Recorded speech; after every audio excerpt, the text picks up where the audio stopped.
Pakistan'ın Demirgalyk Günbataryndaky Bahçakhan Üniversitetine gurulan jeňçi hüjümünden soň ol ýere tiz kömek maşinalary geldi. Pakistan'ın Khyber Pakhtunkhwa welaýetinde bolan hüjümde 20-den gowrak adam öldürildi. Onlar çadan bolsa yaralandy. Yaralılaryň köpüsi golaýdaky hastahanaga getirildi. Dogula düşen adamlar ol ýerde öz ýakynlaryny gözleýärler.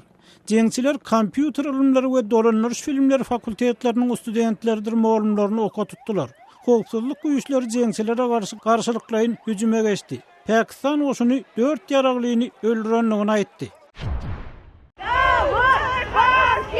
Ipoteka jay üçin bankdan kardalan adamlaryň topary Gazagystanyň Almaty şäherindäki esasy banklaryň daşynyna protest gurnadylar. Olar banklaryň öz müşterilerini solgun köpçülik diýip atlandyrmasyna jogap edip, solgun praşlary ediler. Olar ykdysady krizis bilen baglykda öz kararlarynyň täzeden hasaplanylmagyny talap edýärler. Şeýle-de protestçiler banklaryň logolaryny, belgilerini hem oda berdiler. Gazagystanyň nebite garaşly ykdysadyety söwda hyzmatdaşy orsiýetiň külen bilelikde kyn günleri başdan geçirýär. Gazak teňňesi geçen Tomusda erkinlige göýe berilenden soň keskin ýagdaýda hümmetini gaçyrdy. Giýirdeji wagtda bolsa ýokary galdy. 18-nji ýanwarda $1 bahasy 380 teňe boldy. Bir ýyl mundan $1 180 teňe çemesdi.